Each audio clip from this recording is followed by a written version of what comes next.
que es Juan Manuel de Rosas y el derecho penal. Y lo hemos convocado para que nos hable de ese interesante tema el doctor Sandro Olaza Pallero, que es miembro de nuestra comisión directiva y de nuestro cuerpo académico, y que además es un gran estudioso de nuestro derecho. Él es profesor adjunto de Historia del Derecho en la Facultad de Derecho de la Universidad de Buenos Aires, en la Universidad de El Salvador, desempeña muchas actividades en la Facultad de Derecho, en el Instituto Gioja, en fin.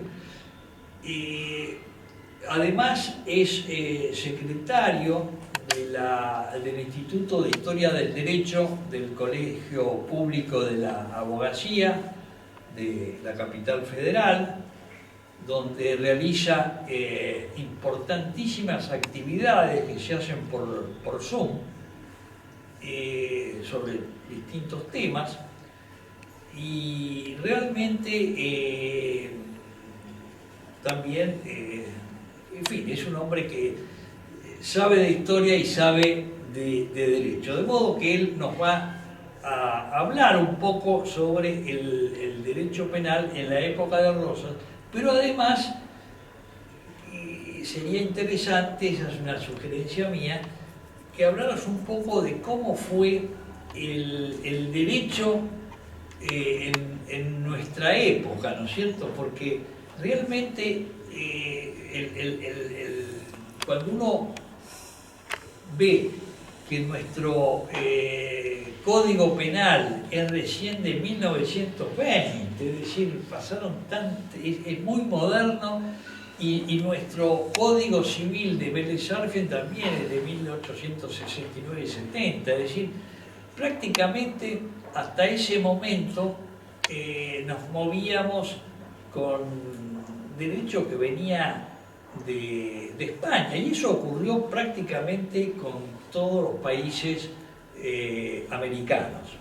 De modo que vamos a conocer un poco cómo se ejercía el derecho, cómo se estudiaba, qué leyes se aplicaban, y bueno, de modo que vamos a pasar un rato muy interesante con el doctor Sandro Olaza Pallero. Así que, Sandro, te dejamos la palabra y yo me voy a poner acá con el público.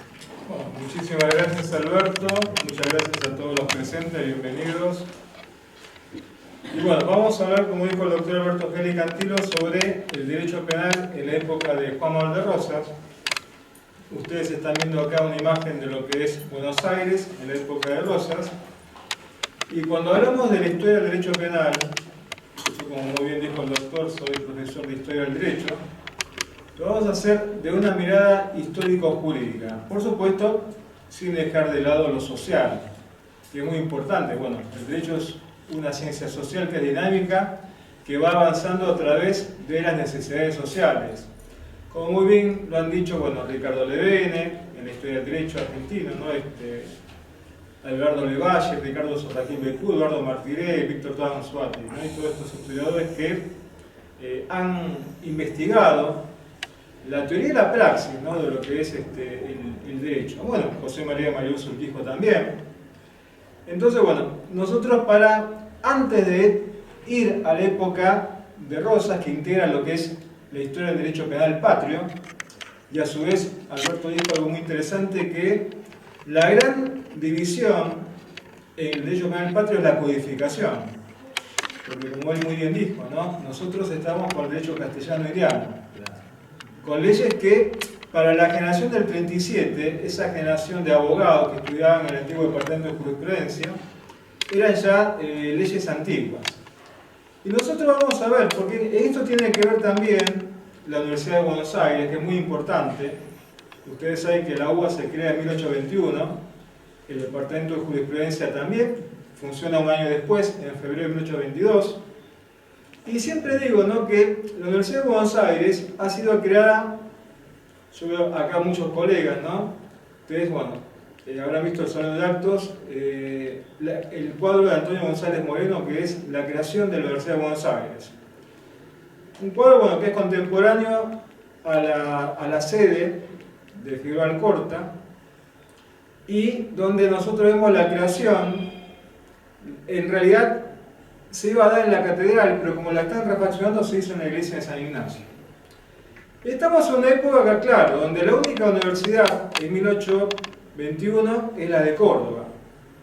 Nosotros sabemos muy bien que en la época hispánica, o época colonial, o época indiana, como ustedes quieran llamarla, se formaban muchos, en muy pocas universidades que teníamos en lo que es el ámbito del Río de la Plata, la de Córdoba, la de Charcas, algunos iban a la de San Felipe, en la Universidad de Chile, el caso de Francisco Narciso de la Prida, y algunos como Belgrano iban a Salamanca o Valladolid. Entonces nosotros tenemos también una recepción de ideas que vienen para acá. Claro, entonces esas ideas de lo que es el racionalismo jurídico, lo que es la ilustración también, lo que es el utilitarismo de Bentham, todo eso va a llegar de la mano, ¿no?, en lo que es el derecho patrio, junto también con la fundación de la Universidad de Buenos Aires. Y ustedes pueden ver el Facundo de Domingo Faustino Sarmiento, donde el profesor Gijena, que es un gran catedrático de Derecho en esa época, va a discutir con un alumno, ¿no?, diciéndole, bueno, un alumno porteño, ¿y ustedes qué manual usan? Bueno, nosotros usamos el Tratado de Legislación de Bentham. Entonces, claro, Gijena, que es más tradicionalista, él está más con Álvarez, Álvarez Posadilla, los otros autores españoles. Claro, ustedes estudian con el Betancito. ¿Qué les quiero decir con esto? Que dentro del mundo de las ideas jurídicas, que nosotros receptamos acá, en el Río de la Plata, hay divisiones. Entre los que siguen un derecho más tradicionalista y un derecho más ilustrado, más progresista para la época. Fíjense ustedes, ahora vamos a ver, que la enseñanza en la década del 20, 30 y 40, en las tesis doctorales que, bueno, yo tuve la oportunidad de investigar, han sido publicadas en libros que hicimos con el doctor Tulio Ortiz en la historia de la Facultad de Derecho, los autores más mencionados eran Beccaria, Bentham y, bueno, Montesquieu también. Entonces, vamos a la siguiente imagen para hacerlo un poco más ameno a esto. Nosotros no podemos dejar de lado también a estos profesores que eran teólogos, los grandes exponentes de lo que es el humanismo. Nosotros, si hacemos una introducción en lo que son las ideas jurídicas penales, no podemos dejar de lado. ¿Por qué? Porque ellos dieron el puntapié para muchas ideas penales. Tengan en cuenta que nosotros en la época de Rosas, y ni siquiera a fines del siglo XIX, teníamos una teoría del delito moderna. Esto nos va a llegar ¿con qué? Con la dogmática alemana, pero ya en 1900. Es decir, hay muchas cosas que no están perfeccionadas todavía. Ni siquiera con el primer Código Penal, el de Carlos Tejedor, de 1886, ¿no?, aunque fue aprobado por 5 provincias antes. Y esto traía también problemas a los operadores jurídicos, porque a la hora de aplicar el derecho, tengan en cuenta que el proyecto de Tejedor empieza en 1866, ¿no?, termina la segunda parte. Entonces, yo tuve la oportunidad de ver muchos expedientes en el Archivo Levene de la Plata, en el Archivo General de la Nación. Entonces, he visto también el problema que se le da a los jueces, ¿no?, de aplicar el proyecto de Tejedor o aplicar las leyes españolas. Y también se aplicó también el famoso curso de Derecho Criminal de Tejedor desde el punto de vista doctrinario. Y estamos en una época también donde no podemos dejar este humanismo, donde por supuesto esta gente no son abogados, son teólogos. Porque en esa época lo que es la Facultad de Teología era la ciencia sagrada. Claro, estamos en una época donde está el naturalismo. Esto siempre lo digo a los alumnos de la facultad. Tenemos que ponernos en la mentalidad, en la costumbre. Tengan en cuenta que en esta época la costumbre es una importante fuente del derecho. Bueno, esto lo ha escrito mucho el doctor Thomas Ortega en Casuismo, ¿no?, y su libro de la costumbre. Entonces, para ver estas ideas, nosotros tenemos que dejar un poco de lo que es el lado, el derecho del siglo XX, el siglo XXI y ponernos en esa mentalidad. Ahora, este es un naturalismo muy importante porque teólogos como Alfonso de Castro, Francisco de Vitoria, Juan de Mariana, si bien no eran doctores en derecho civil, trataron cuestiones jurídicas, como la proporcionalidad de las penas, la tortura, ustedes saben que era un medio de confesión legal, ¿no? También la pena de muerte, entre otras cosas también, la legítima defensa. Y ya que estamos hablando también, ¿no?, de esta incursión de los teólogos, a lo mejor alguno de ellos es doctor en Derecho Canónico. Bueno, a ver, yo tuve la oportunidad de integrar un proyecto en el Max Planck de Alemania, que hicimos un diccionario de Derecho Canónico indiano. Entonces, bueno, me tocó trabajar con 3 voces, entre ellas la voz homicidas, y tuve que ver muchos teólogos, muchos doctores en Derecho Canónico, pero tuve que partir ¿de quién? De Santo Tomás de Aquino, con la Suma Teológica, por eso te habla mucho de derecho también, en la Suma Teológica. No te habla solamente de lo que es la teoría del Estado, ¿no?, sino que te habla también de cuestiones penales. Entonces, claro, no podemos dejar de lado a Santo Tomás de Aquino, doctor de la Iglesia, ¿no?, contemporáneo más o menos de las 7 partidas, que es la principal normativa que rigió acá hasta casi la codificación. Las 7 partidas, divididas en 7 partes, que por supuesto no es un código moderno, es un código que no es sistematizado como lo del siglo XIX o XX, pero bueno, es lo que rigió, ¿no? Es lo que rigió. Entonces, es muy importante lo que es el pensamiento filosófico jurídico español, que nosotros tenemos un gran autor en lo que da el puntapié en el siglo XIX en la historia del derecho, que es Eduardo Hinojosa. Eduardo Hinojosa empieza a estudiar a estos teólogos y la importancia que tuvieron en el derecho penal, que es derecho público. Por supuesto, estos son contractualistas. Antes que Hobbes, antes que Locke, antes que Montesquieu, estos contractualistas españoles estudiaron estas cuestiones jurídicas y penal, que es lo que nos interesa a nosotros, ¿no? Incluso también el tiranicidio, ustedes se acuerdan, ¿no? El tiranicidio, sacar al gobernante cuando se convierte en un tirano e incluso matarlo. Bueno, esto fue prohibido por Jacobo I de Inglaterra. Y esto fue prohibido también en otras universidades. Sin embargo, bueno, esto se veía, por ejemplo, en Salamanca. Fíjense en la importancia, ¿no?, de esto también, ¿no? Ahora, el barón de Montesquieu, que nosotros lo vemos como un gran teórico del Estado, del derecho constitucional, habla mucho en el espíritu de las leyes de lo que es el derecho penal. Y él te va a decir, los estados despóticos, ¿no?, y acá pone como ejemplo a Turquía y a Persia, dice que son los que se caracterizan por tener tormentos terribles, por no tener leyes escritas. Montesquieu le da mucha importancia a tener ley escrita. ¿Por qué? Porque para él el operador jurídico no puede inventar una pena porque eso es arbitrario, es antidemocrático, no va contra la justicia, no es equitativo. Entonces, claro, el juez aparte de la ley. Claro, a pesar de que nosotros sabemos que en la época hispánica el juez tenía el libre arbitrio judicial, se podía apartar de la ley. Te podía, no sé, aplicar la pena ordinaria de muerte por un robo de ganado, vigiato, o una pena pecuniaria, o te podía dar, digamos, pena de azotes, ¿no?, que era algo habitual en esa época, que también le decían penas correctivas en esa época, y va a ser un poco después de 1810, ¿no? Entonces, esto es interesante también, ¿no?, porque, a ver, las penas tienen que estar previstas en las leyes, guardar proporción con la gravedad y la naturaleza del delito. Montesquieu, estamos hablando de un libro de 1748, coincide con estos teólogos españoles que hablan de esto en el siglo XVI. Y bueno, acá nos vamos al Marqués de Beccaria, autor de un libro muy importante de 1764, de los delitos y las penas, bueno, que nos mencionan los profesores en la Facultad de Derecho.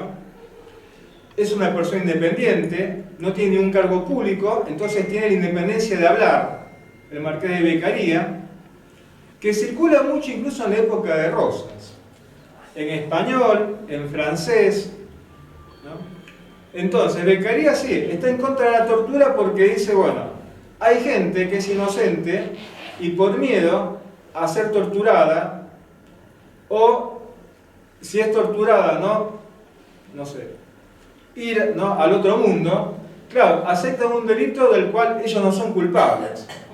Entonces, claro, Beccaria decía, es ilógico la pena de muerte, el tormento, ¿no? Y la pena de muerte es ilógica también, pero en ciertos casos como el delito de traición al rey o delitos contra la religión. Recordemos que los delitos contra el Estado, la traición al delito de lesa majestad divina y humana, o los delitos contra la religión son los peores delitos que hay en la época, a pesar, ¿no?, de que yo he encontrado en mi tesis doctoral, que es el indulto en el Virreinato del Río de la Plata, muchos indultos a personas que habían cometido ambos delitos, ¿no?, en lo que es 1776 a 1810. Entonces es importante también la recepción del Marqués de Beccaria como un ilustrado, y nosotros, bueno, lo vamos a ver en las tesis doctorales en época de Rosas. Otra persona que tiene mucha influencia en los juristas que se forman en la Confederación Argentina es Bentham.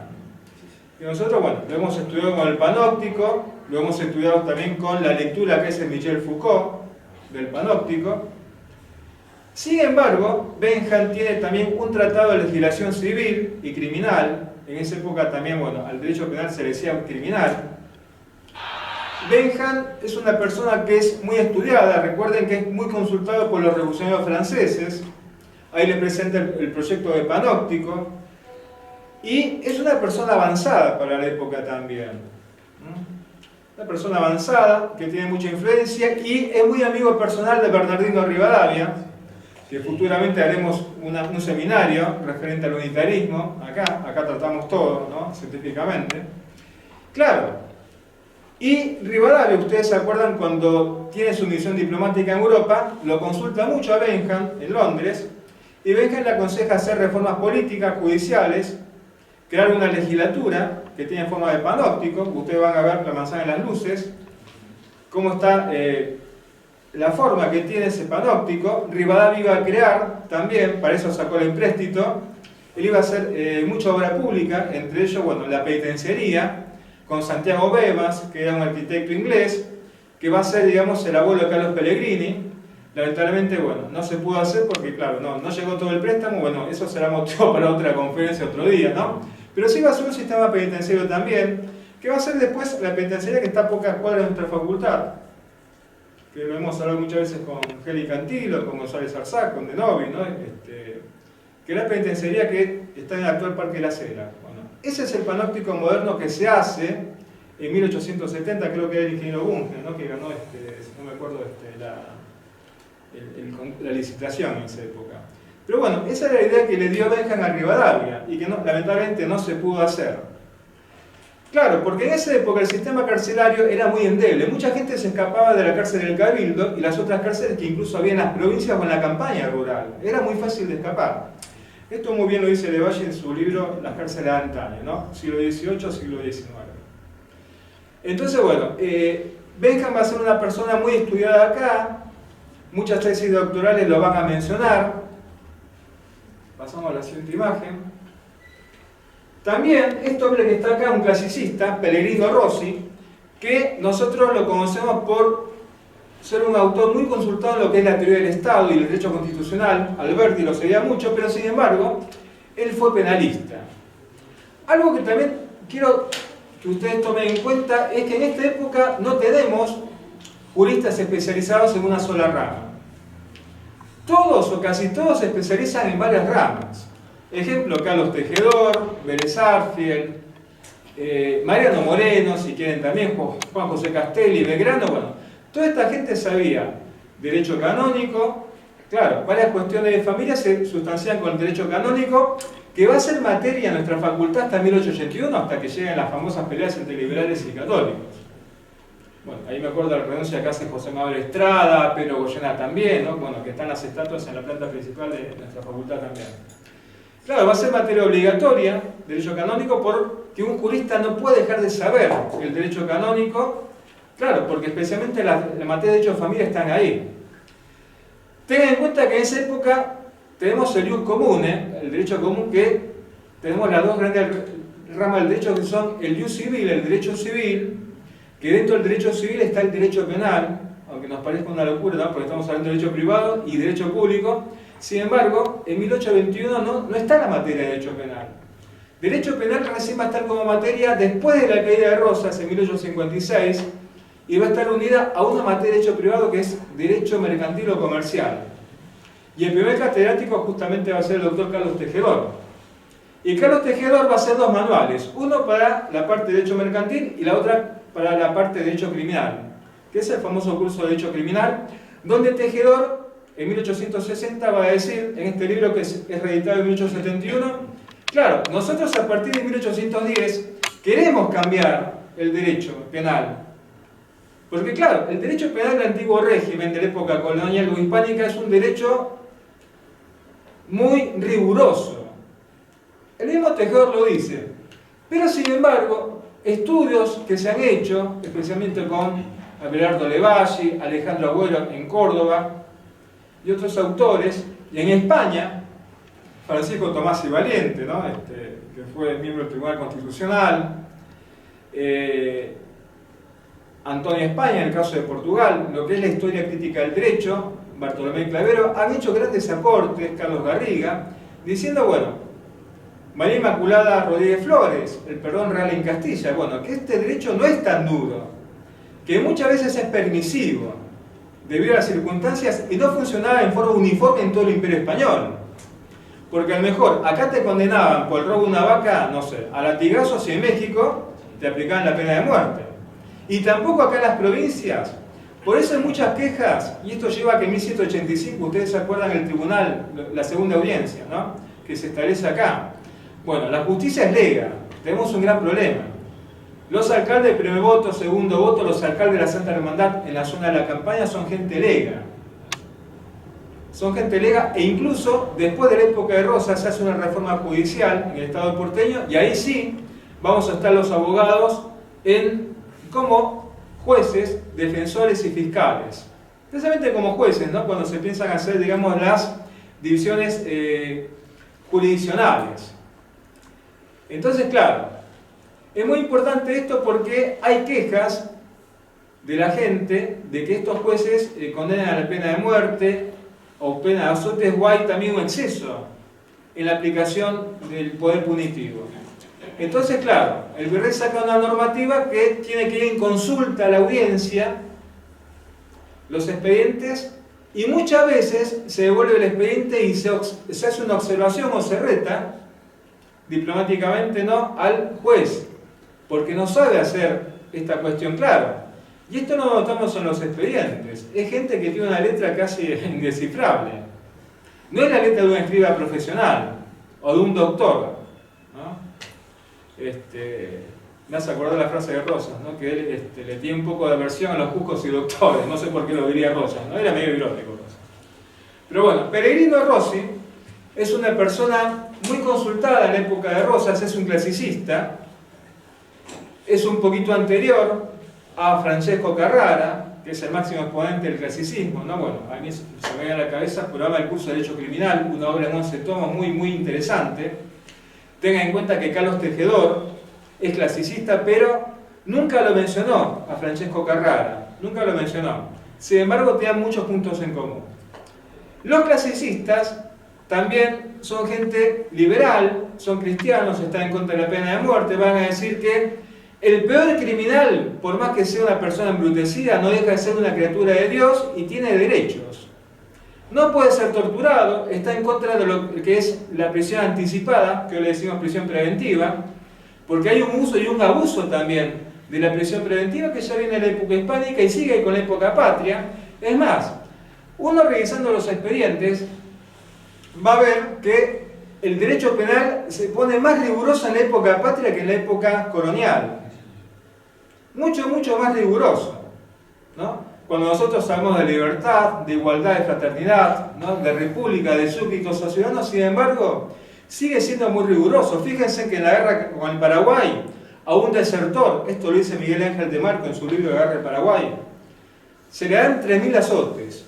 Y de esto protesta el senador Nicasio Oroño, que también fue gobernador de Santa Fe, y va a decir, este hombre lo mataron. Fíjense que los españoles, él va a decir, ni en la época bárbara los españoles se aplicó una pena tan rigurosa, ¿no? El máximo de azotes eran 200 en la época de los españoles. Y sí, a este pobre hombre lo mataron. Estamos hablando de 1860 y pico, ¿no? Época de la guerra del Paraguay. Bueno, y otro ejemplo característico, la ejecución del Chacho Peñalosa. Ya con la Constitución de 1853, ¿no? Que prohíbe en motivos políticos la aplicación de la pena de muerte. Y sin embargo, el Chacho Peñalosa se rinde, 1860 y pico, y bueno, es asesinado prácticamente, ¿no? No se le reconoce tampoco el grado de general de la Confederación Argentina, tampoco sometido al derecho penal militar. Tenga en cuenta que en esa época están vigentes las ordenanzas de Carlos III. Hasta 1892, en que el coronel Bustillo, que es abogado y colega nuestro y coronel, hace el primer código de justicia militar y el segundo se hace en la época de Perón, que es derogado, ¿no? En el 2008, ¿no? Porque no se habían dado cuenta que había un código de justicia militar que contemplaba la pena de muerte. Bueno, pero eso es ahí en otro costado. Bueno, vamos con la siguiente imagen. Bueno, esto es algo característico de la época de Rosas, que es el duelo criollo. Por eso Rosas prohibía el uso de cuchillos o de armas blancas, y esto lo tenemos en las famosas instrucciones a los mayordomos de estancia.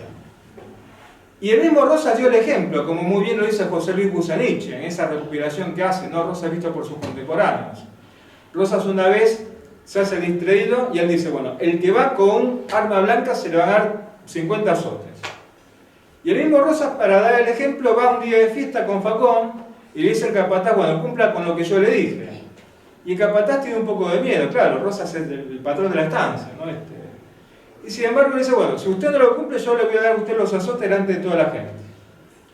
Entonces, claro, el capataz lo hace, le saca el chiripá y el cazón, y bueno, le da los 50 a Rosas los azotes, delante de todos los gauchos, y esto va a tener una consecuencia incluso sociológica y psicológica.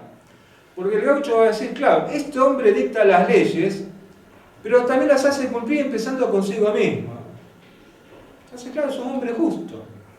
Es un hombre justo. Fíjense, ¿no? No es un doctor Rosas. Es un hombre pragmático.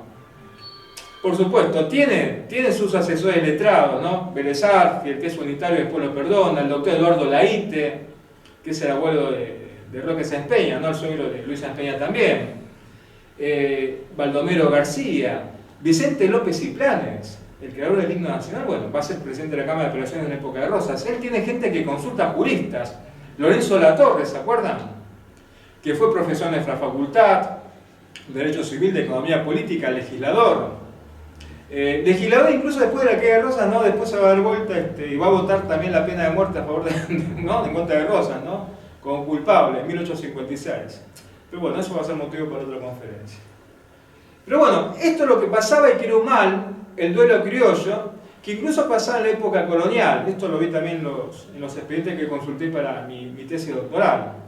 No solamente el duelo caballeresco, que había muchos manuales y muchos códigos de honor que circulaban acá en España, en Francia, circulaban incluso hasta el siglo XX.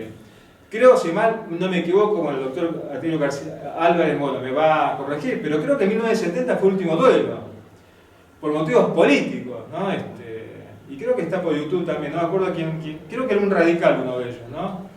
El otro no me acuerdo quién era. Incluso, bueno, Alfredo Palacio se batió a duelo, Izar Rojas, varios personajes de la historia argentina. Julio de Asusta también se batió a duelo, ¿no? Yo he conocido personajes acá que también nos... Casi me batió a duelo. Claro, han retado a duelo acá al profesor también, ¿no? Sí. Claro, parecen gente del antiguo régimen, ¿no? Pero bueno, esto es lo que Rosas prohibía. Fíjense que el duelo estaba prohibido en las 7 partidas, pero por una cuestión del honor, por una cuestión sociológica, consuetudinaria, vos tenías que aceptar el duelo porque si no eras un cobarde también, ¿no? En la sociedad del antiguo régimen. Lucio Mansilla también se tuvo que retar a duelo, ¿no? Un gran duelista, Lucio Mansilla. El padre y el hijo, los dos. Por eso San Martín también prohibió, pero dijo no, si usted a sus granaderos lo reta a duelo, bueno, no le quedó otra que aceptar por el honor. Bueno, vamos a la siguiente imagen.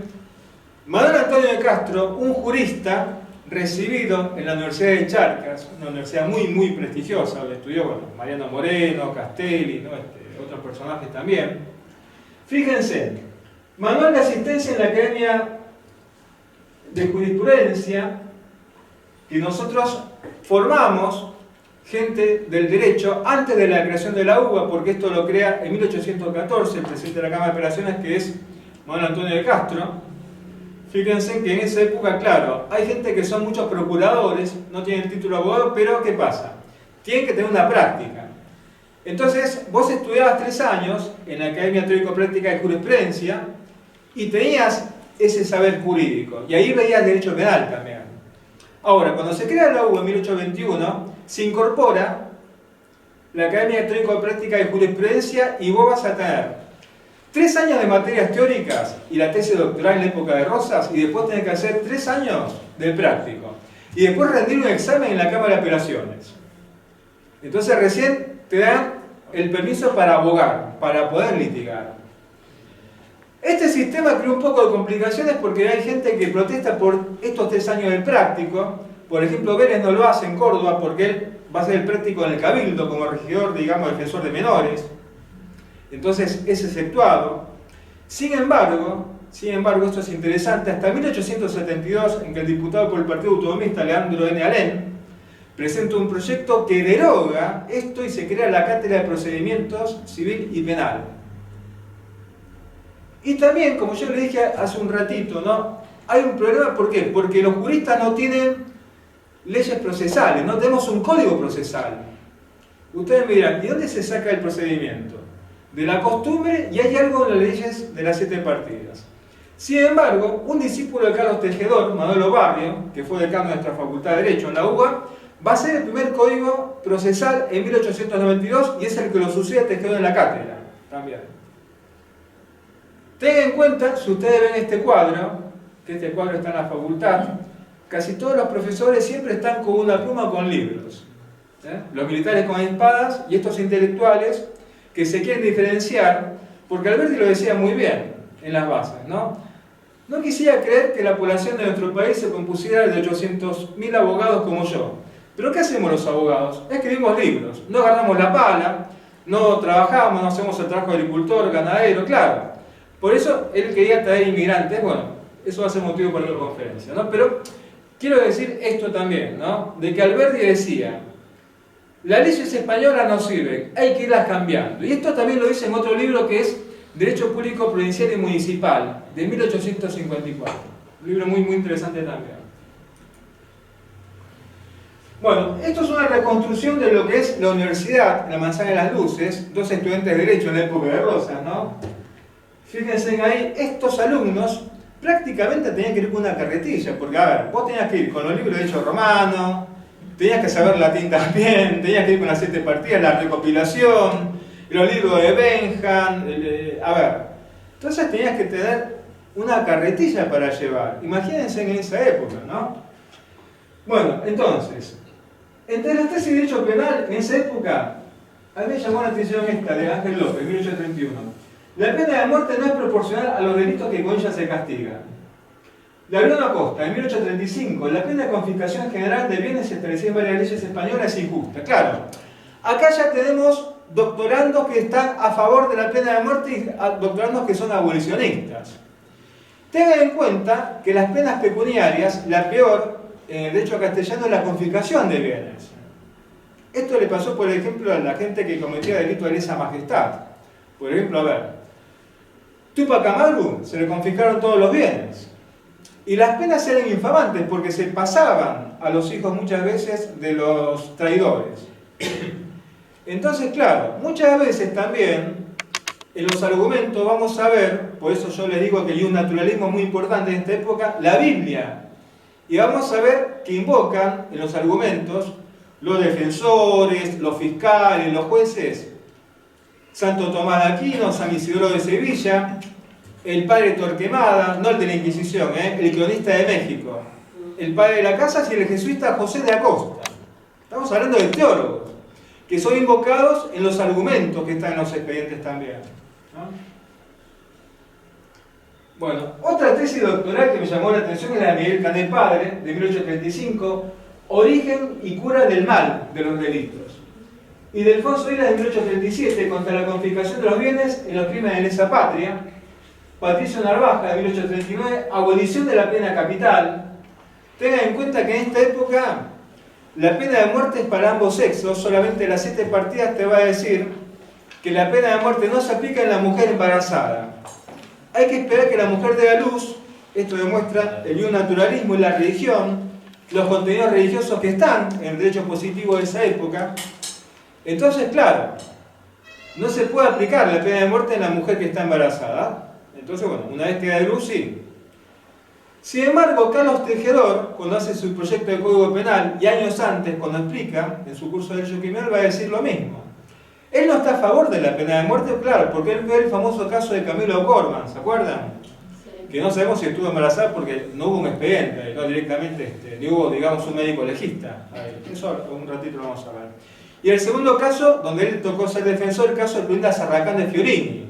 Un caso terrible, que empieza en 1856 y termina en 1863, ¿no? Con la conmutación de la pena de esta mujer, que los jueces la condenaron a la pena de muerte. Bueno, esto también lo he publicado, lo he trabajado, ¿no? Un caso terrible, ¿no? El de Plurinda Sarracán de Fiorini, bueno, que ella, en complicidad con sus peones, uno de ellos cuál es el amante de ella, mata a su marido, que es Jacobo Fiorini, que es un italiano que vino en la época de Rosas y que ganó mucho dinero como retratista también, ¿no? Jacobo Fiorini. Bueno, ahí tienen, por ejemplo, una mujer, ¿no? Que va camino al cadalso, ¿no? Que es típico en esa época. Bueno, fíjense en esto que es muy importante, que lo menciona Tejedor y muchos gobiernos patrios, y que también Rosas lo cumplió. El reglamento provisorio de 1817, producto del famoso Congreso de Tucumán, Buenos Aires. Porque digo esto porque el Congreso de Tucumán se traslada acá a Buenos Aires por razones de seguridad, porque ellos tenían miedo que los españoles, y ahí bueno, recordemos la defensa acá de Belgrano, Güemes, ¿no? Del norte. Ese Congreso, que es constituyente, se traslada acá y saca este reglamento que va a estar vigente, ojo, incluso en la época de Rosas también. ¿Y qué va a decir? Hasta que la Constitución determine lo conveniente, subsistirán todos los códigos legislativos, cédulas, reglamentos y demás disposiciones generales y particulares del gobierno español que no estén en posición directa o indirecta con la libertad e independencia de estas provincias, ¿no? En la época de Juan Martín de Pueyrredón. Esto se va a respetar en la época de Rosas y esto mucho no se dice. Esto mucho no se dice.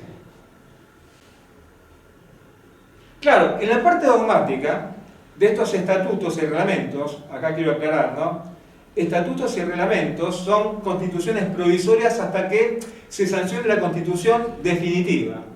Ese es el lenguaje de la época, ¿no? Después, esta época de Rosas, 1830-1852, tuvo características propias en el periodo patrio y podemos decir que tiene atribuciones del antiguo régimen combinadas con un fuerte republicanismo federal, ¿no?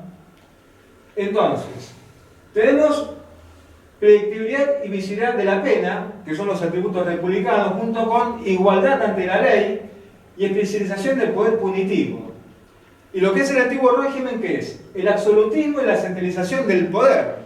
Que esto también lo dice muy bien Alberti en sus libros, ¿no? Claro, la época de Rosas se caracterizó, y esto lo dice especialmente en Derecho Público Provincial y Municipal, él va a decir, tanto Rivadavia como Rosas van a crear dos instituciones que son centralizadoras del poder punitivo, que son los jueces de paz de campaña. Ustedes se acuerdan que en 1821 es abolido el cabildo y se crean los jueces de paz tanto de ciudad como de campaña. Y especialmente en campaña se le da mucho poder a estos jueces de paz, incluso después de la caída de Rosas también. Vamos a ver que, por ejemplo, Manuel José García, colega nuestro, abogado, va a hacer un manual para los jueces de paz de campaña. Después, bueno, va a salir otro manual, uno incluso hecho por Tejedor y otro hecho por otro abogado que no me acuerdo el nombre, después de Tejedor, porque va a ser muy importante los delitos y los crímenes que se cometen en la zona rural, que van a bajar en la época de Rosas, ¿no? Ahora vamos a ver los delitos que pasaban en la época de Rosas. Bueno, esta es una ejecución típica del portal de Santos Lugares, que ustedes lo conocen, donde está el Museo Rosas de San Martín. Y ahí tenés un exponente del antiguo régimen, pero que hizo muchas reformas, que es Carlos III. Porque Carlos III, ¿qué es lo que hace? Le encarga a su ministro de Justicia, le encarga al conde de Aranda, a Florida Blanca, a Larrizábal, que es un gran consejero de él, que haga un código criminal. Sin embargo, este código criminal no se llega a hacer en la época de Carlos III ni tampoco en la época de su hijo, que es Carlos IV, ¿no? Es más, gran parte del gabinete de Carlos III, imbuido de las ideas ilustradas, está en contra de la tortura, ojo. Ahora, yo le mencioné hace un rato a Vélez Sarsfield, y Vélez Sarsfield, siendo legislador, después de la caída de Rosas, justamente, ¿no?, en la sesión del 22 de septiembre de 1857, va a decir esta palabra que va a demostrar que es una persona objetiva, ¿no? Fíjense en lo que dice. En los tiempos más desgraciados de Buenos Aires, hasta 1850, mientras he sido abogado, no he encontrado mala administración de justicia en los tribunales, sino que por el contrario, ha administrado bien la justicia en todo el tiempo de Rosas. Esta es la época en que se hace un juicio a Rosas, ¿se acuerdan? Por traidor de la patria, ¿no? Bueno, y Carlos Tejedor va a decir que es una injusticia hacer esto, ¿no? Fíjense en el propio Tejedor, que es perseguido por Rosas, ¿no? Bueno, Nicolás Alvarelo, bueno, incluso gente que ha estado en la época de Rosas que se dan vuelta, ¿no? Como los famosos panqueques, bueno, hay muchos, ¿no? No voy a decir el nombre porque tenemos que estar horas acá. Pero fíjense la objetividad que tiene este señor, Vélez Sarsfield, de decir que en la época de Rosas no hubo arbitrariedad en los tribunales. Y todo esto en contra de esa literatura de estos románticos que, a ver, uno lo entiende, fueron enemigos de Rosas, ¿no?, que lo hemos visto en la secundaria. La Cautiva, el Matadero Esteban Echeverría, el Facundo de Sarmiento, claro. Esta gente, y lo va a reconocer Sarmiento, que lo ha estudiado el profesor Lentino, ¿no?, a Sarmiento acá, ¿no?, que va a dar una conferencia, ¿no, Pablo?, en el futuro. Claro. Pero bueno, estos son los delitos cometidos en la época de Rosas, delitos contra la propiedad, especialmente en la zona rural. Robo, fíjense, tenemos 508, contra las personas, heridas y golpes 96, contra el Estado, por ejemplo, falta de documento 295, contra el orden, vagancia 141, delitos políticos en unitario 15. O sea, de estos delitos tenemos una mayor parte que son delitos contra la propiedad, que son los robos, y lo menos ser unitario. Ustedes se acuerdan, ya que estamos hablando de delito político, que los jueces de paz eran un poco los ojos de Rosas en la campaña, porque le informaban: fulano de tal es unitario, es federal neto, es federal lomo negro, es federal panquequé. Claro, le informa todo. No ha hecho servicio de la federación, bueno.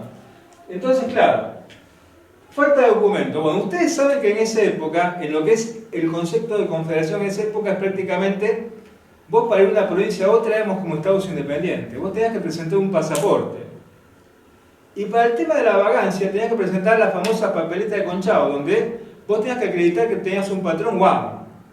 Si vos no tenías eso, y si no tenías el permiso de pasar una provincia a la otra, por eso si ustedes ven la Gaceta Mercantil, van a ver fulano de tal pasa para tal provincia. Pues claro, porque tiene el permiso de Rosas para pasar a la otra provincia. Esto es muy importante. Después, otros delitos 44, homicidio de afines 63, deserción 285, peleas 22, insurrección, conspiración 2. En este aspecto, bueno, tenemos mucho de deserción. ¿Qué pasa con la deserción? Bueno, esto es un delito que viene de la época colonial.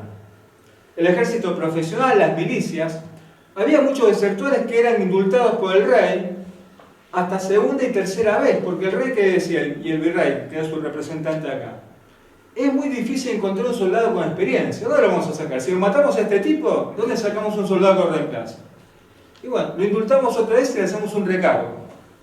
Claro, le hacemos un recargo y este hombre va a servir tanto en los presidios como en las zonas rurales o en la zona con Portugal. No se olvide que tenemos guerra contra Inglaterra y contra Francia también. Entonces, claro, no le conviene otra vez otra cosa que perdonar a esos reos militares. Bueno, Rosa va a hacer lo mismo, e incluso en la época que tenemos la guerra con el Brasil. En la guerra con el Brasil, ahí va a haber un exceso. En 1825, en la época del gobernador Las Heras, y después en la época de Rivadavia como presidente, donde hay una queja de los estancieros porque se llevan a la fuerza a los peones. Se llevan a la fuerza a los peones incluso con la papeleta de Conchavo. Entonces se quejan a Rivadavia. ¿Cómo? ¿Quién va a hacer el trabajo si nos están llevando en forma arbitraria nuestros peones? Entonces, claro, dejan de enviar soldados a la fuerza. Entonces, claro, esto causa, digamos, una protesta, también en la zona rural, que esto también es aprovechado por los federales que están en la provincia, en la campaña, ¿no? Claro, porque Rosas va a decir, se están llevando el gaucho y, a ver, la mujer va a hacer doble trabajo, porque si se llevan al hombre a la guerra, la mujer tiene que hacer el trabajo doméstico y el trabajo del hombre también, doble trabajo. Entonces, claro, esto va a ser reseccionado por Rosas también, ¿no? Fíjense en los delitos: violación y secuestro 33, evasión y mal servicio 39, portar cuchillo 14. Vean cómo disminuye esto, que en la época colonial hay muchos delitos por portación de cuchillo, a pesar de que hay muchas reales cédulas que prohíben que los indios y los afrodescendientes lleven armas blancas. Violación y secuestro 33, evasión y mal servicio 39, portar cuchillo 14, insultos 23, otros 39, huida de esclavos menores 14, otros 4, embriaguez 13. Bueno, la embriaguez es un viejo delito, muchachos, ya viene de la época prehistórica, ¿no? Pero sin embargo baja en la época de Rosas, porque comparando la época colonial, hay muchas detenciones en la época colonial. Fíjense que después para Carlos Tejedor, cuando hace la división del Código Penal, delitos, crímenes y contravenciones, bueno, la embriaguez va a ser una contravención. Nosotros cuando somos Ciudad Autónoma de Buenos Aires, recién en 1996, yo me acuerdo que el profe de penal nos decía los famosos edictos, que a veces eran arbitrarios. ¿Por qué? Porque va a quedar en manos de la policía, al igual que la papeleta de Conchavo y la libreta. Ahora cuando terminemos, vamos a, si no, le doy la palabra con todo gusto. Recién al final de la época colonial, la libreta de Conchavo va a sustituir a la papeleta de Conchavo. En la época de 1889 recién. Sí, perdón, señor. No, si son, los registros son condenas o son expedientes abiertos. Los dos, muy buena su pregunta. Los dos son expedientes y son también informes que hacen los jueces de paz, que son como los expedientes coloniales, expedientes no terminados. ¿Por qué? Porque el juez de paz, ¿qué es? Es una persona lega. Es una persona lega y muchas veces, acá tenemos que hacer una aclaración. Nosotros sabemos que en el segundo gobierno especialmente, Rosas tiene la suma del poder público, pero Rosas no interviene, no se aboca en todas las causas. Interviene en causas célebres, por ejemplo, bueno, los asesinos de Quiroga, el caso de Gertrudis Silva, una negra, bueno, que roba objetos religiosos y que en Azul la quieren linchar en 1839, en el caso de Camilo Gorman, pero bueno, en la quiebra de Lezica también. Sin embargo, en el caso de Paulino Rojas, que era un guerrero de independencia que se lo acusa de haber matado a la esposa, que no sabemos si realmente la mató, ¿no? Si uno ve el expediente, que al final después comete otro delito de traición y bueno, es fusilado por Rosas. Pero Rosas no interviene en todas las causas, entonces nosotros tenemos expedientes terminados y expedientes que en realidad son informes también. Eso es muy importante, porque nosotros lo vemos en la Secretaría de Rosas y en la parte de juzgado de paz de campaña, ¿no? Y en la parte de justicia en la época de Rosas también. Bueno, esto lo ha visto mucho Ricardo Salvatore. Fíjense que Ricardo Salvatore, sin ser revisionista, que él ha visto centenares de expedientes, él dice que Rosas, pese a su autoridad, a su gran poder punitivo, él respetó el debido proceso. Viendo todos estos expedientes, estamos hablando de una persona que no es revisionista, ¿no? Un gran exponente de lo que es la historia social de la justicia, ¿no? Bueno, y esto también lo resalta el doctor Everardo Levalle, ¿no? En su libro sobre la historia del derecho penal. Fíjense, ¿no? La sumatoria. Cómo los delitos disminuyen en la época de Rosas. Y entre 1810 y 1831, estos delitos, pero son terribles. Son terribles. Algunos de estos expedientes los podemos ver en la Biblioteca de Mayo, que la tenemos acá en la Biblioteca Adolfo Saldías de acá del Instituto, ¿no? Sin embargo, en la época de Rosas disminuyen los delitos. Rosas hace una justicia más rápida, más expeditiva. Esto me hace acordar las grandes reformas penales que hicieron los Reyes Católicos. Ustedes saben que los Reyes Católicos ponen la audiencia y los alcaldes de la Santa Hermandad, que después van a ser los jueces de paz en la época de Rivadavia y en la época de Rosas también. Fíjense en la violación y el secuestro. En la época colonial tenemos más de estos delitos y en la época de Rosas disminuyen. Lo que llamamos delitos sexuales, ¿no? O delitos contra la honestidad, que va a decir Carlos Tejedor, el Código Rolfo Moreno que mencionaba el doctor Geli Cantilo de 1922 también. El secuestro es un delito que es típico de la época colonial y de la época patria, antes de Rosas. Entonces, este secuestro, que a veces también era un secuestro que acordaban parejas que por diferencias sociales no se podían casar, entonces claro, hacían como que la raptada y después se casaban. Sin embargo, disminuye en la época de Rosas, e incluso esto, ¿saben quién lo reconoce? Un médico positivista que se mete a historiador y a sociólogo, que es José María Ramos Mejía.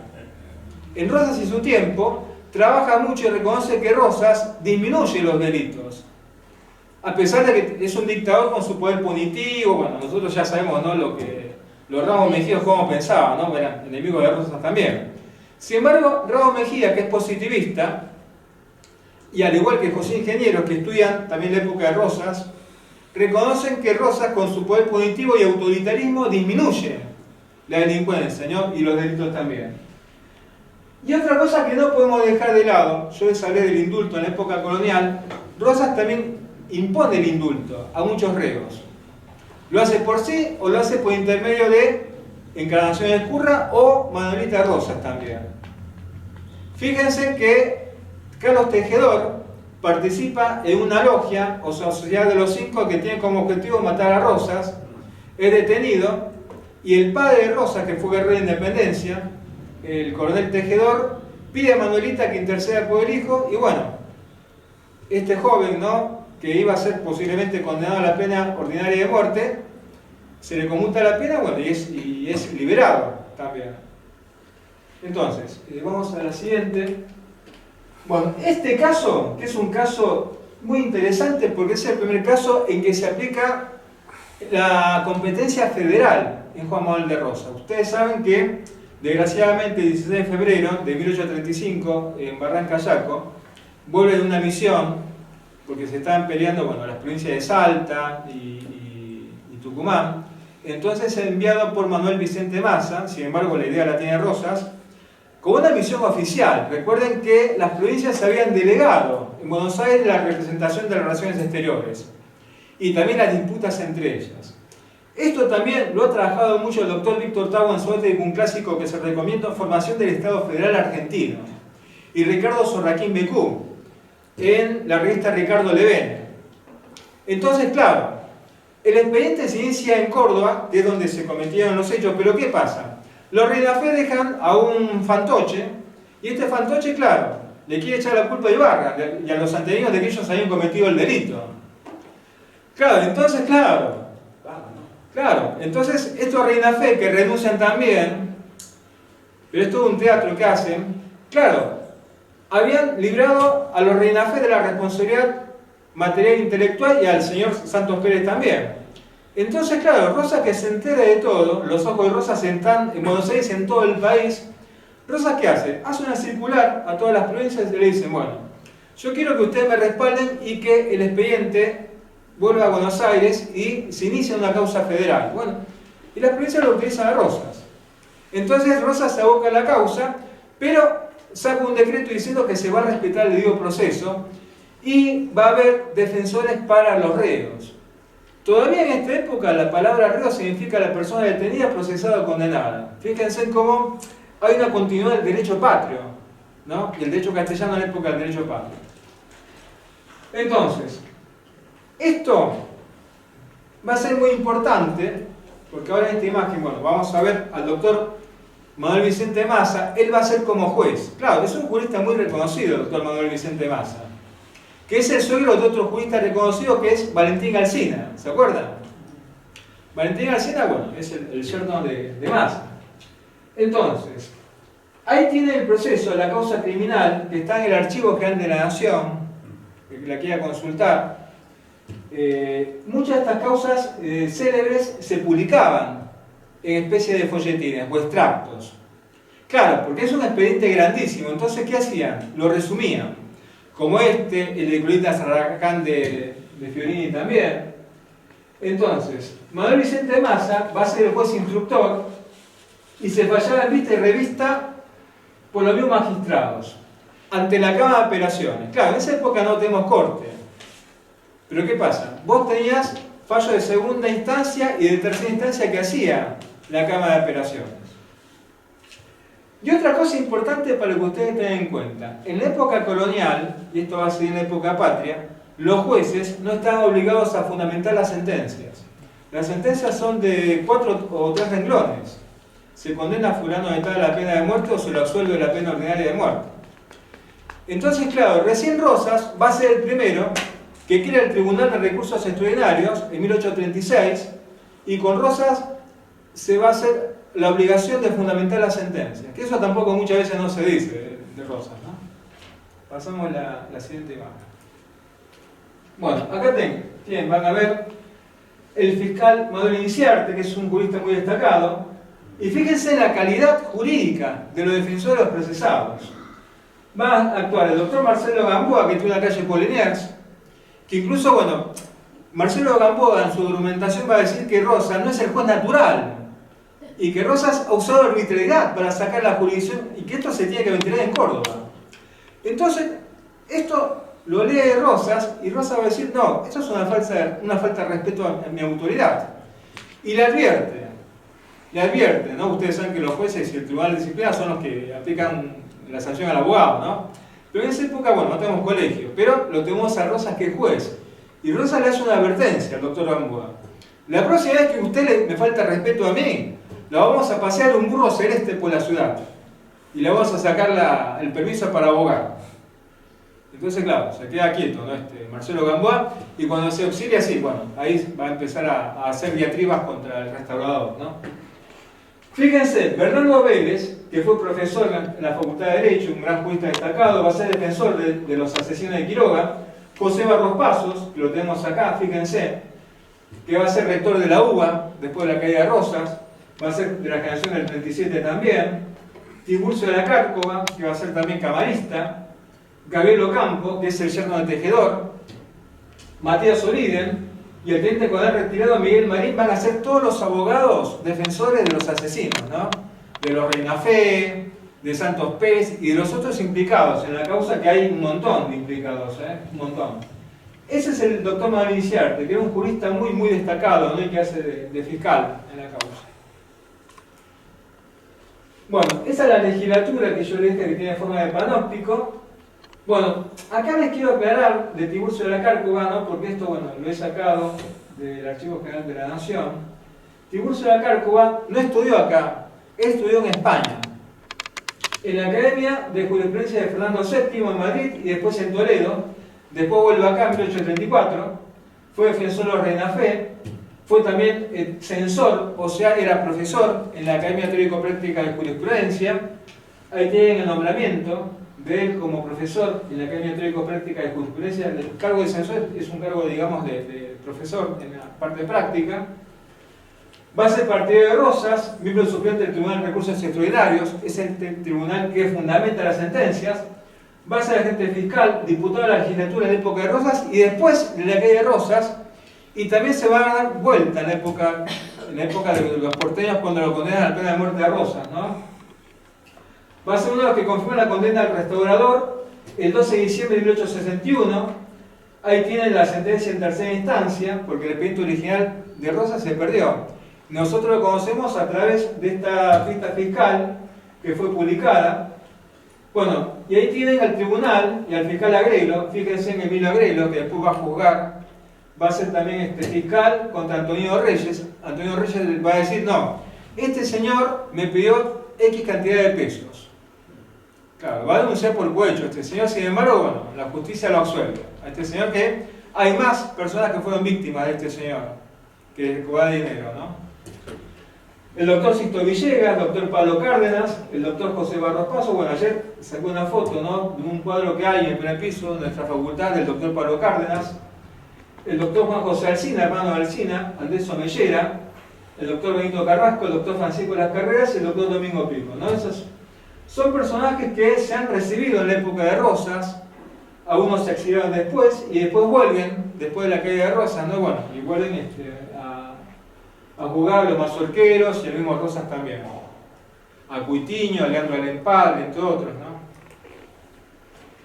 Bueno, entonces Rosas dicta sentencia el 27 de mayo de 1837, es un juicio que dura casi 2 años, y califica de muerte violenta a los asesinos de Barranca Yaco declaró probar la intervención de los autores, que son los RENAFE, los trata como ejecutores cómplices y encubridores condenados a la pena de muerte. Esta pena se aplicó a 17 de los 25 cómplices y hubo un sorteo acá, hubo un sorteo, que ese sorteo se aplicaba en la época del antiguo régimen, ¿no? Entonces, se salvaron algunos, pero fueron desterrados por 10 años. Fíjense ese cuadro de Pellegrini, que es el fusilamiento, si ustedes ven en la parte de arriba, y después cómo son expuestos. Esto también lo hicieron con los mazorqueros después de la caída de Rosas, es una costumbre, exponer los cadáveres, o exponer también los cadáveres cortados. Bueno, esto lo ha estudiado mucho Michel Foucault, ¿no? Michel de Castigar, como el cuerpo es objeto del poder punitivo, también. Bueno, y esa es una reconstrucción con la idea, ¿no?, de lo que es un fusilamiento típico de la época patria, ¿no? Inclusive época de Rosas. Bueno, el 27 de diciembre de 1838, Rosas, el mensaje de la legislatura, va a decir algo muy importante. Gracias os doy, señores representantes, por haber sancionado la ley que os recomendé sobre la elección de un tribunal encargado de conocer los recursos de nulidad e injusticia notoria contra los tribunales de última instancia. Que esto es esto que yo le dije hace un ratito, que tiene que estar fundamentado. Porque Rosas decía, hay un abuso también en las zonas rurales, especialmente por esos jueces legos que no saben el derecho. Entonces, claro, hay mucha gente perjudicada. Entonces tiene que haber un tribunal que sea receptor de estos recursos. Es como que una especie de tribunal de casación, ¿no es cierto? En esa época. Bueno, este es el caso de Gertrude Silva. Es una esclava que está loca, pero como en esa época no está trabajada la responsabilidad de una persona que está alienada con alguna patología, ni siquiera con el proyecto Tejedor, porque a ver, Tejedor, ¿qué te pone? Te pone 5 alienistas. Creo que son 2 españoles y 3 franceses. Esquirol es uno de ellos y no me acuerdo los otros, ¿no?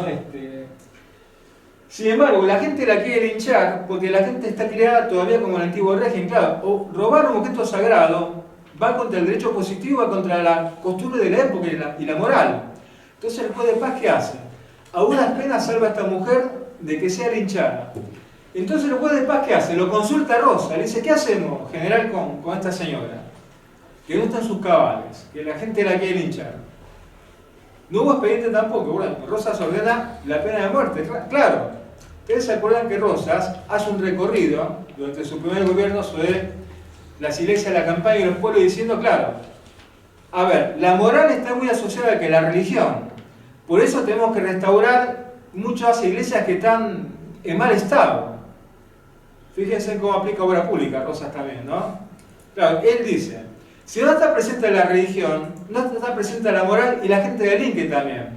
Claro, porque el cura, en la mentalidad de Rosas, va a ser el que contiene a los delitos. Que esto muy bien lo explica Salvatore, ¿no? Y Levalle también.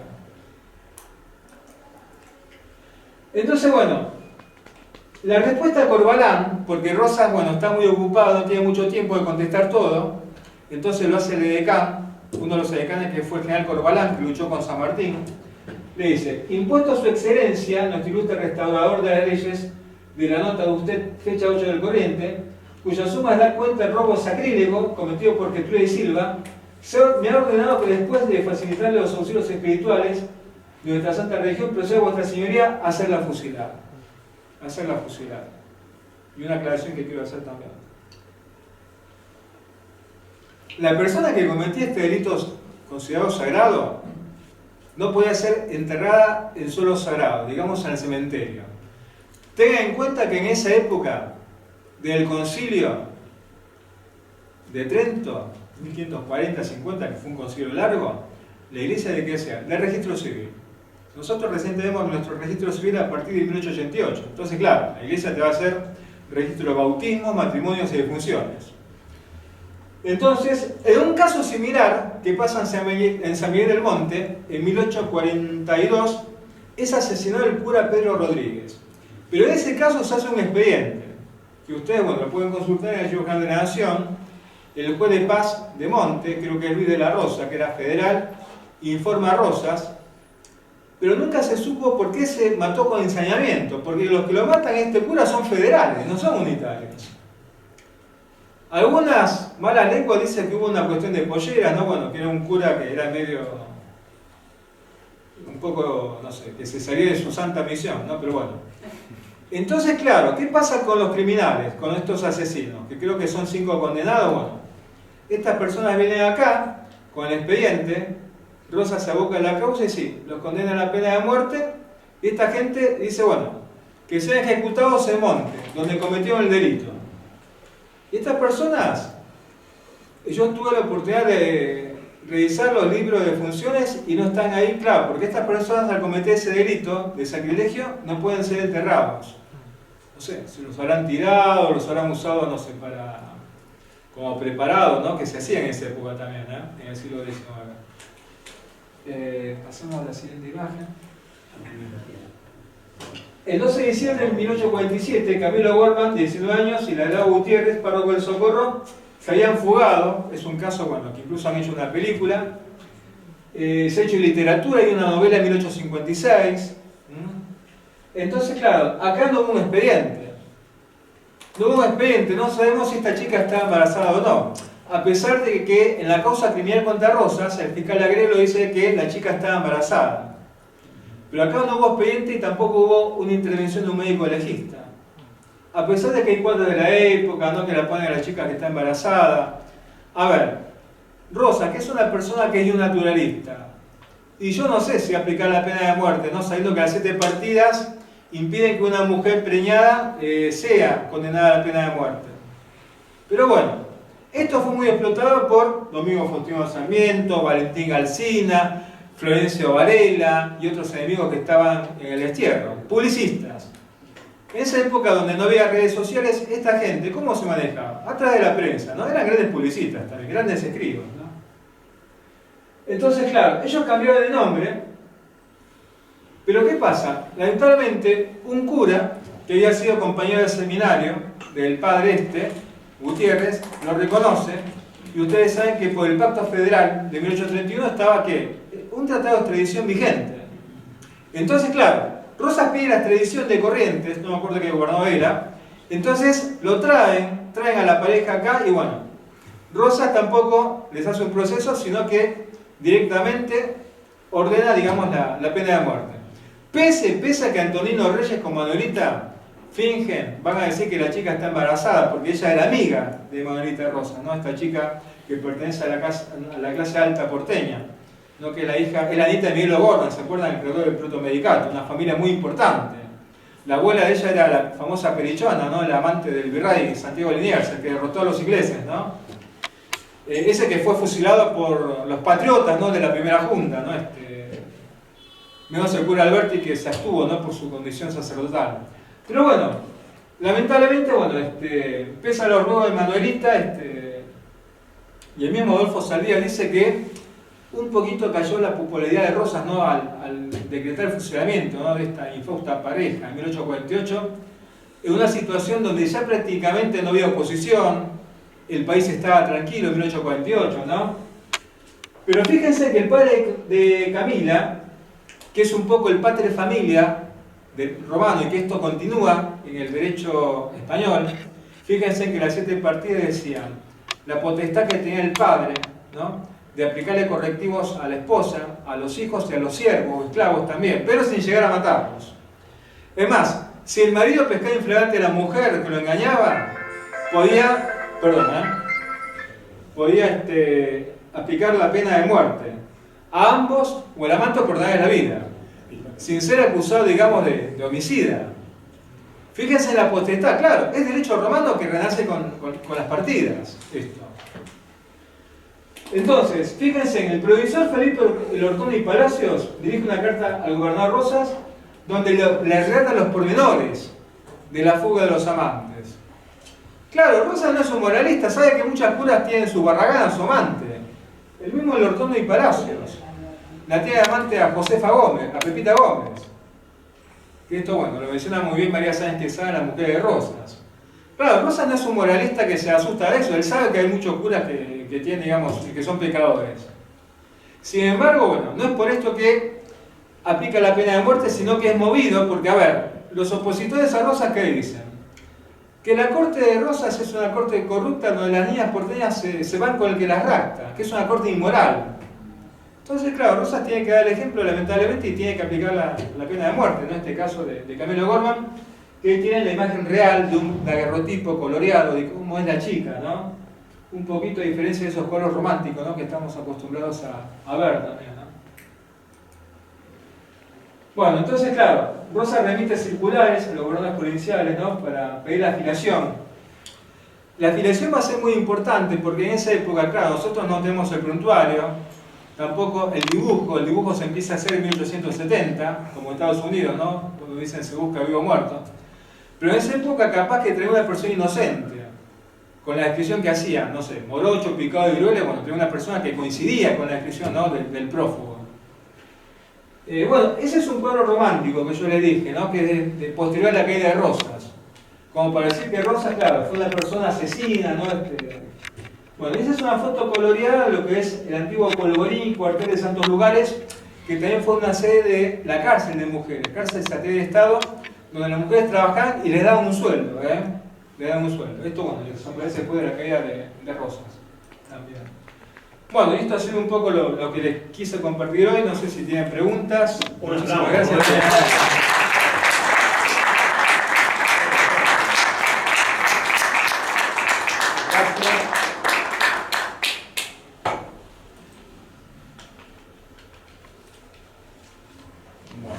Interesantísimo.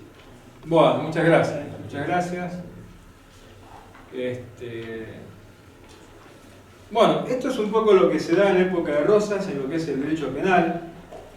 Prácticamente, a ver, si uno se pone a analizar dónde se daban más los delitos, yo creo que en la zona rural, ¿no? Como conclusión, en la zona rural se daban más los delitos y Rosas hizo una baja de los delitos.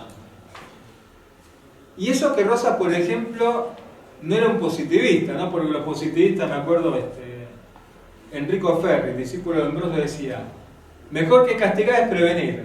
Que también lo decían los utilitaristas. Esto lo decía Bentham también. Antes de castigar, claro, es mejor prevenir. Por eso la importancia que tenían los jueces de paz de campaña que le informaban todo a Rosas. Acordémonos, te agrego, y si la cámara me acompaña y ven el mapa de la provincia de Buenos Aires, sobre todo después de la expedición al desierto, Buenos Aires se agranda, la campaña se agranda, como hablamos antes del Buenos Aires de la ciudad actual, de sus alrededores, pero no el resto. Cuando viene el doctor Jonás Zapallero, habla de la campaña, estamos hablando de un territorio que hoy sería, bueno, vos le diste, ¿no? el mapa, sería un tercio de lo que es el territorio actual, ¿no? Con la ocupación que llegó hasta Bahía Blanca. Entonces todo lo que planteó